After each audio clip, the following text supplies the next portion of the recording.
Hi, welcome to Audiobook Academy. This is a self-paced audiobook. There's no need to keep an eye on things. Just pay attention. Thank you for taking the time to listen. This is a book summary of The Richest Man in Babylon. Brief synopsis of George Samuel Clason's The Richest Man in Babylon. Adapted from the novel The Richest Man in Babylon by George Samuel Clason, this collection of loosely connected stories outlines the fundamental principles of financial planning in a simple and straightforward manner. All of the stories are set in ancient Babylon and follow a similar plot line in terms of setting and characters. Each story depicts a wise rich man instructing a poor man who is ill-informed on how to work hard, budget, save, and invest. Overall, the parables cover a wide range of important topics, but the three most important takeaways are as follows. Everyone should set aside 10% of their income each month. It is critical to make investments.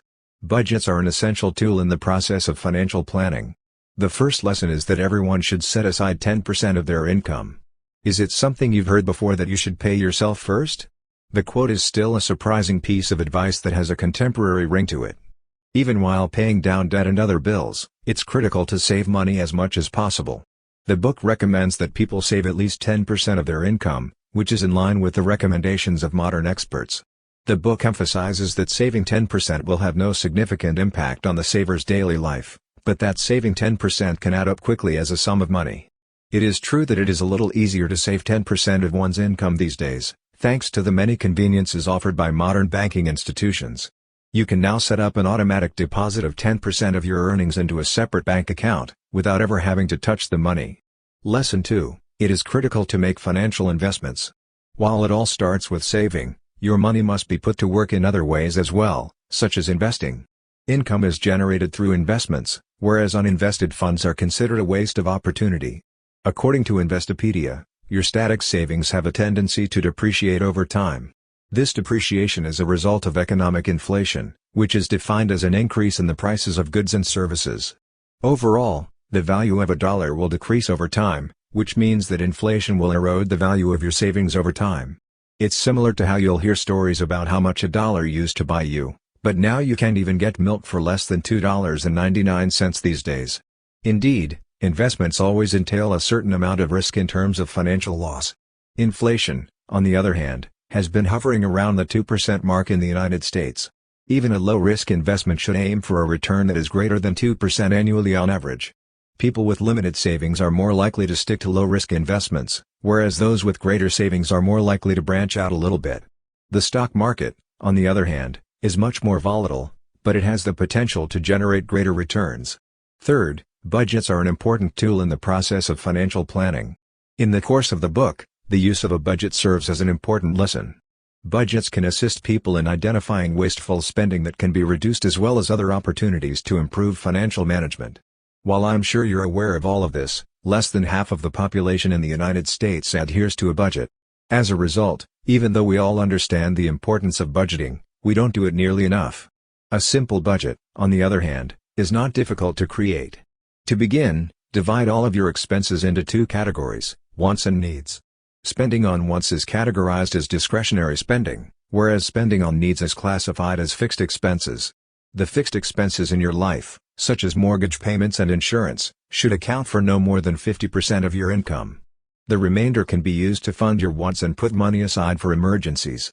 When putting together a budget, it's important to take into account not only daily and monthly expenses, but also less frequent expenses such as car repairs, taxes, and Christmas gifts. Quotes from The Richest Man in Babylon. Some of the book's quotes are included in the following list. One thing that is freely given away is advice. Just be careful to only take what is truly valuable.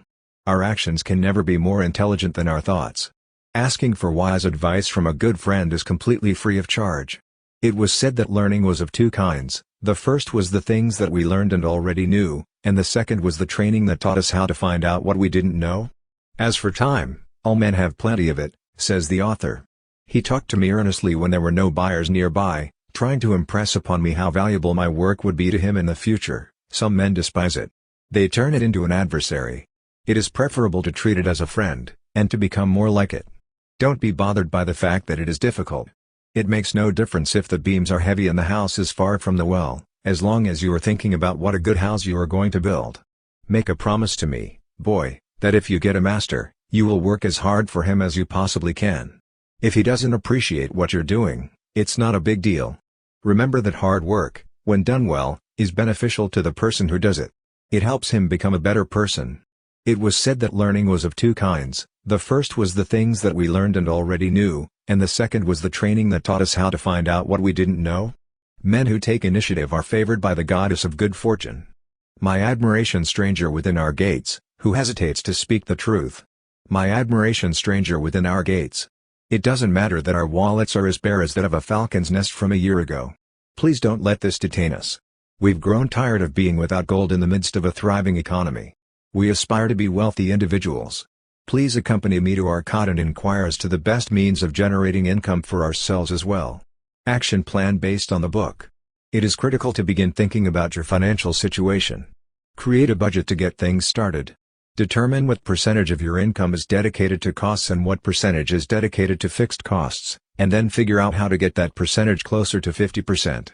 Begin by putting together a budget that includes both wants and needs. Despite the fact that the book is old, there is still a great deal to be learned from the richest man in Babylon. Putting away 10% of your income may not be possible in the short term, but it is the process that is important. Perhaps you can only set aside 5% of your income, or even 2%. It doesn't make a difference. What matters is that you take the first step. As far as I'm concerned, the book should be required reading for everyone.